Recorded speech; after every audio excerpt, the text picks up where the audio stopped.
71 में इंदिरा गांधी ने जिस तरह पूर्वी पाकिस्तान में फौज भेजकर वहां की आवाम को पाकिस्तानी फौज के जुल्म से बचाया था, उसी तरह अब टाइम आ गया है कि भारत सरकार अपनी ताकत का इस्तेमाल करके मोहम्मद यूनुस की जिहादी सरकार के जुल्म से वहां के एक एक हिंदू को बचाए। खाना सरकार ने उसकी आलोचना की है, मगर सिर्फ आलोचना करने से क्या होता है भाई? हम बांग्लादेश से बहुत ताकतवर देश है, बांग्लादेश गलती भी कर रहा है, अब ऐसी ताकत का क्या फायदा?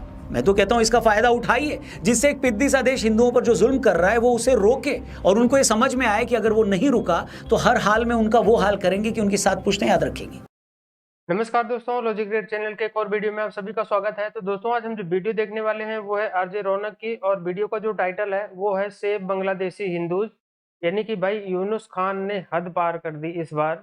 और बांग्लादेश में आप लोगों को पता है एक मैटर दोबारा से इशू हो गया है, वहाँ पे इस्कॉन टेम्पल को लेके वहाँ पे कुछ फ्लैग वगैरह का इशू था, तो उसको लेके बांग्लादेश में मतलब काफ़ी वो चल रहा है और इंडियन गवर्नमेंट ने भी उस पर स्टेटमेंट दिया है।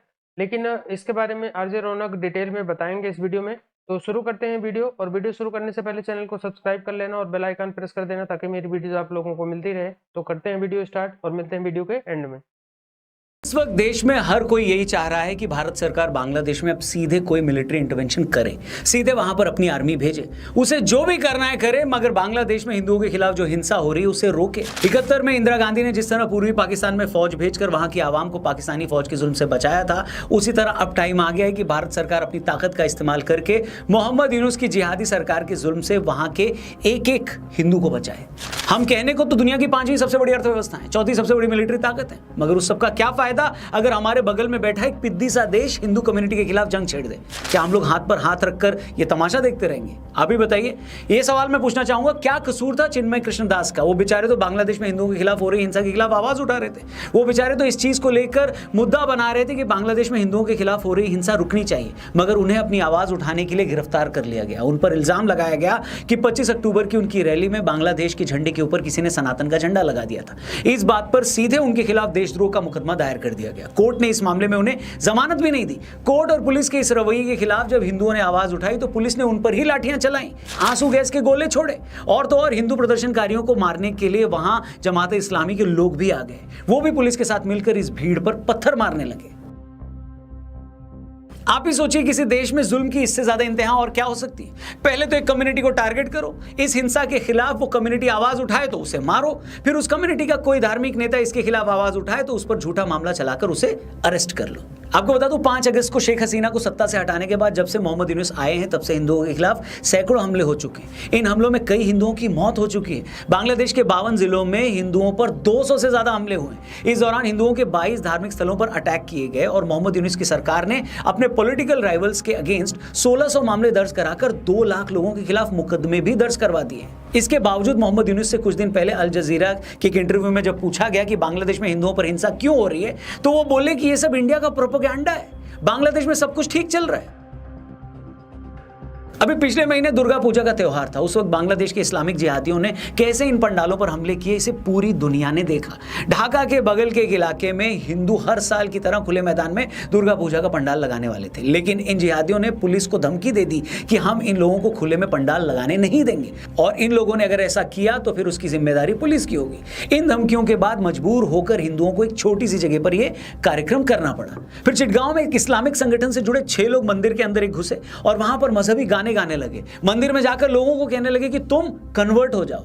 आप ही सोचिए, हिंदुस्तान में कोई धार्मिक यात्रा अगर किसी दूसरे मजहब के धार्मिक स्थल के आगे से भी गुजर जाए तो बवाल हो जाता है, और वहां पर लोग एक मंदिर में घुसकर मजहबी नारे लगाते हैं और वहां आए श्रद्धालुओं को धमकी देते हैं कि तुम अपना मजहब बदल लो, और किसी को कोई फर्क ही नहीं पड़ रहा। सोशल मीडिया पर बाद में जब इन लोगों का वीडियो वायरल हुआ तब जाकर पुलिस को एक्शन लेने का नाटक करना पड़ा वहां पर। फिर दुर्गा पूजा के टाइम में ढाका के एक एरिया में किसी ने हिंदू देवी के मंदिर में पूजा के टाइम पर बम ही फेंक दिया।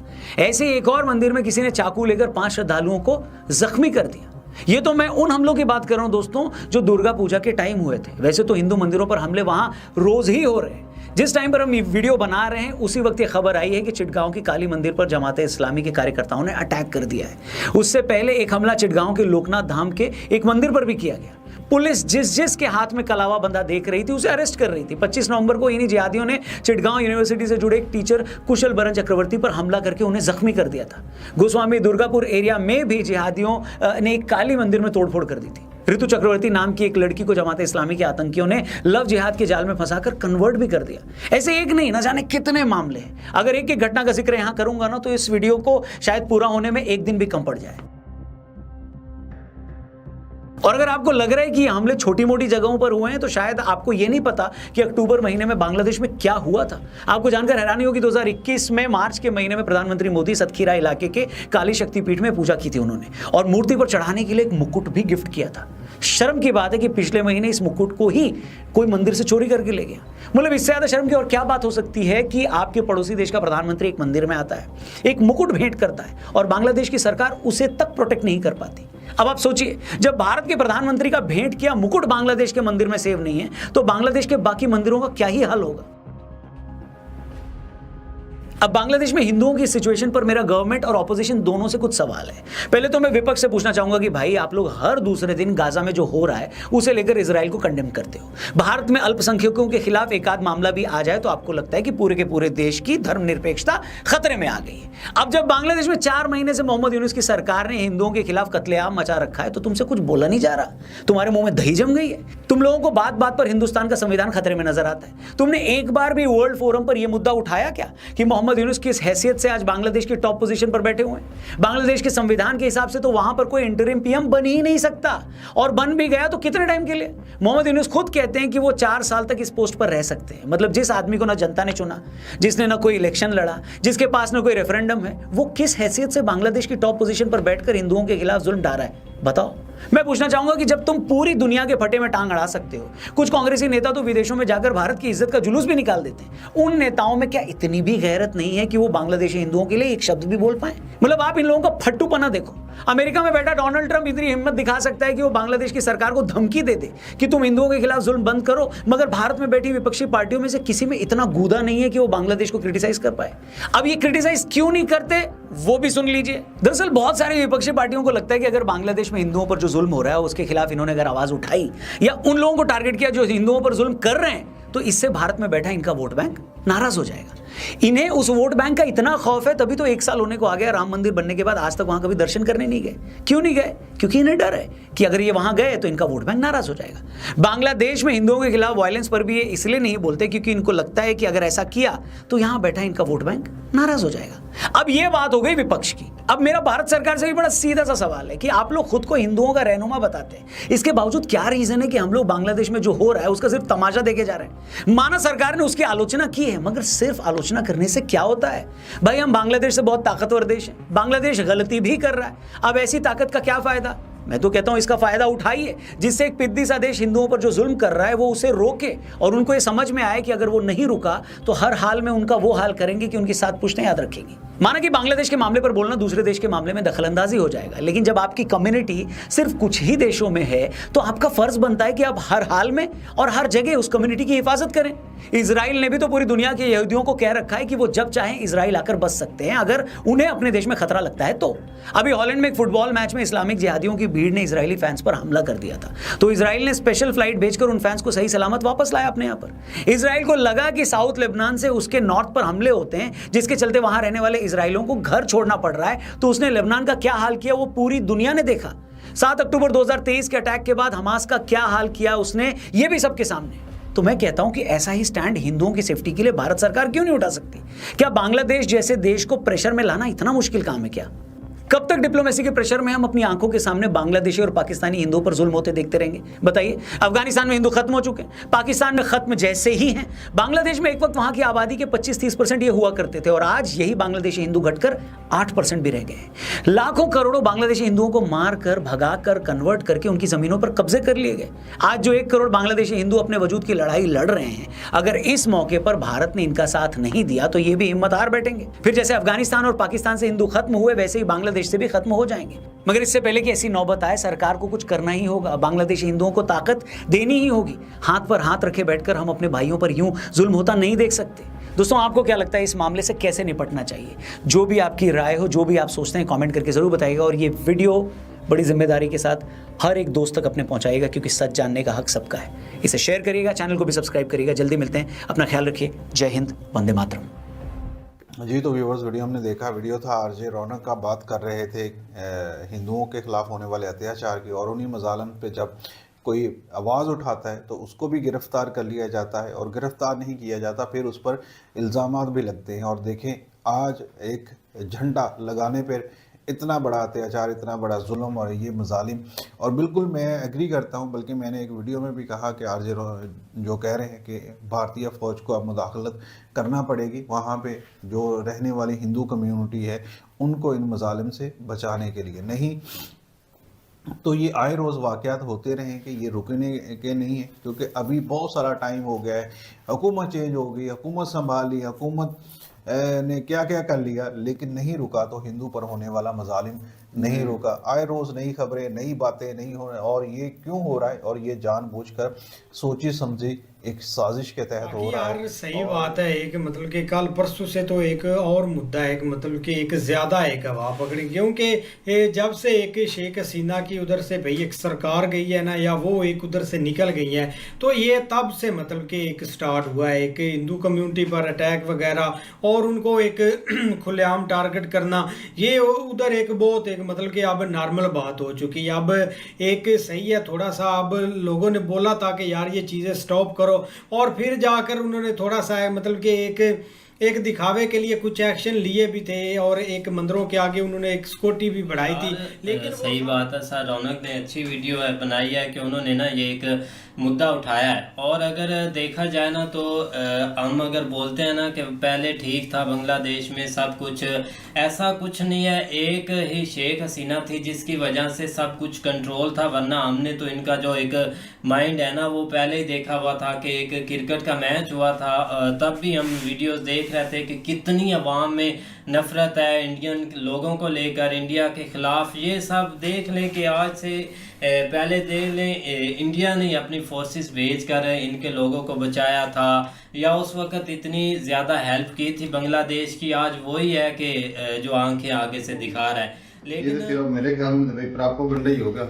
और क्या है कि इस्कॉन वाले मैंने देखा है भाई, ये तो भाई बहुत ही जिस तरह होते हैं पीसफुल लोग, मासूम वो आपने देखा होगा वो ढोलकियां बजा रहे होते हैं दूसरे कंट्री में, बिल्कुल वो अमेरिका में भी, दूसरे कंट्रियों में भी हैं जी बिल्कुल, अक्सर यूरोप में भी गंजे करके वो इस तरह तिलक वो व्हाइट सा बना होता है उनके कृष्णा, यानी कि दुनिया से तो उनको कोई लगाव होता ही नहीं है। अमन दुनिया वाले से भाई, मैं तो भाई कट ऑफ करके ये तो सीधे भाई धर्म पर सिर्फ चलते, सिर्फ और सिर्फ ना एक किस्म की खराबी पैदा करने अगर के लिए। भगवत गीता वो जो कह रहे थे अगर उस पे फोकस करते हैं वो तो फिर सुकून माहौल ही होता है। वो सुकून माहौल है भाई, खराबी किसी किस्म की नहीं करते ये मेरे ख्याल में अमेरिका में हुआ था।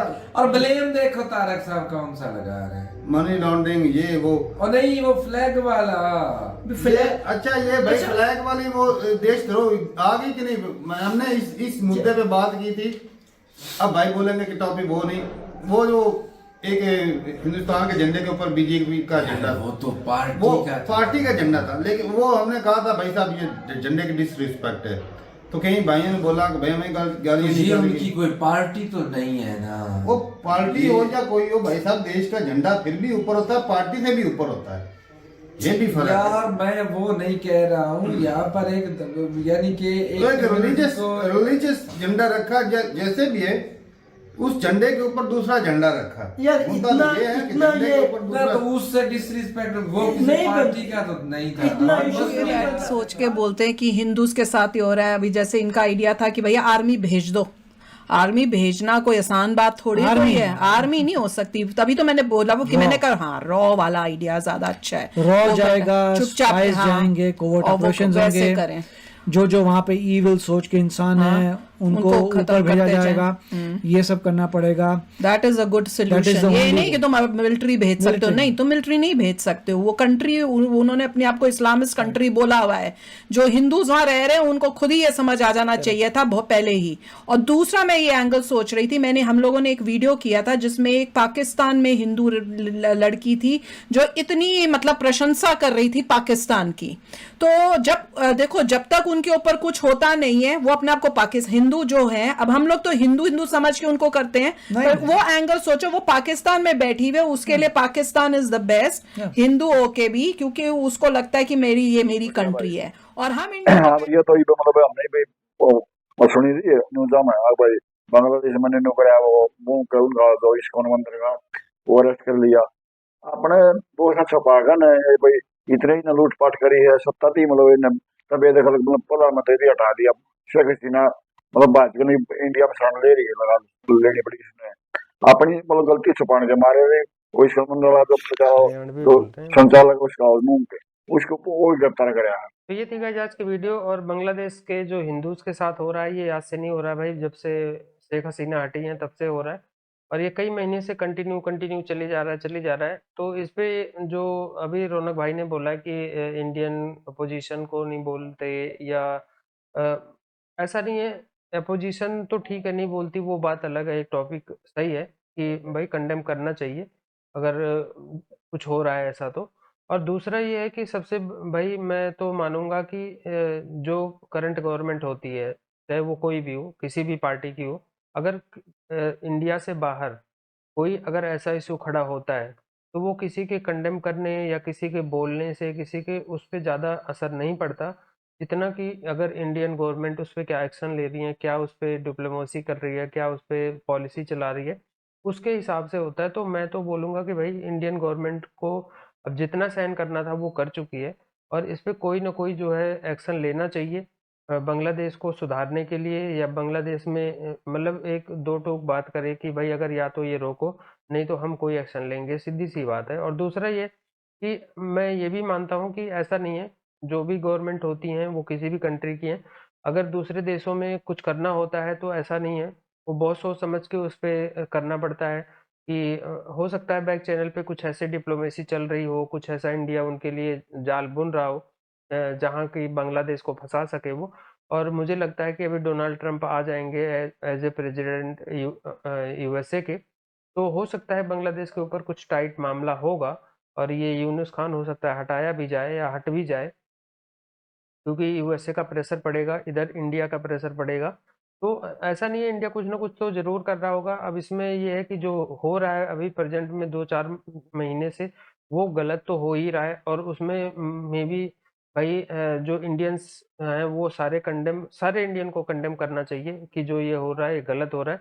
और दूसरा ये है कि भाई इसमें हमारे कंडेम करने ना करने से ज़्यादा फर्क नहीं पड़ने वाला, जितना कि हमारी इंडियन गवर्नमेंट अगर उसमें इंटरफेयर करेगी वो ज़्यादा फर्क पड़ेगा। क्योंकि वहाँ पे आप लोगों को पता है कि भाई अगर अपने बॉर्डर से बाहर कुछ भी करना है तो वहाँ पे इंडियन गवर्नमेंट फॉरेन मिनिस्ट्री ही कर सकती है, मतलब हम कुछ नहीं कर सकते। हम तो अपने देश में रह के सोशल मीडिया पे आवाज़ उठा सकते हैं, बोल सकते हैं। लेकिन ये है कि ये जो अभी आया है बिना इलेक्शन के, बिना किसी चीज़ के बैठा हुआ है बांग्लादेश की सत्ता में, इसको जो है सबक सिखाना चाहिए किसी भी तरीके से, जैसे भी हो, आज नहीं तो कल नहीं परसों, मतलब इसको इस चीज़ का एहसास दिलाना चाहिए इंडिया को कि तू भाई ये किससे पंगा ले रहा है।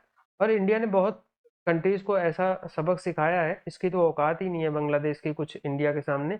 लेकिन अब इंडियन गवर्नमेंट पता नहीं क्यों चुप है, स्टेटमेंट दे के रुक जाती है, कुछ इसके खिलाफ कर नहीं रही है, मतलब 2-4 महीने बीत गए हैं। तो देखते हैं आने वाले टाइम में इंडियन गवर्नमेंट ने कौन सी इनके साथ, मतलब वो ऐसा नहीं है, मतलब चल तो रहा ही होगा कुछ ना कुछ और चलेगा ही, तो टाइट तो होगा इनका भी मामला, लेकिन इन चीज़ों में हो सकता है थोड़ा टाइम लगता है, जैसे पाकिस्तान का हुआ है मामला टाइट, काफ़ी टाइम लगा। लेकिन ये है कि हो सकता है बांग्लादेश का भी ऐसा हो। तो आप लोगों की क्या राय है कमेंट करके ज़रूर बताना, और वीडियो अच्छी लगी होगी तो इसे लाइक और शेयर ज़रूर करना, और चैनल को भी सब्सक्राइब कर लेना और बेल आइकन प्रेस कर देना ताकि मेरी वीडियोज़ आप लोगों को मिलती रहे। तो मिलेंगे नेक्स्ट वीडियो में, तब तक के लिए नमस्कार, जय हिंद। Audio Jungle।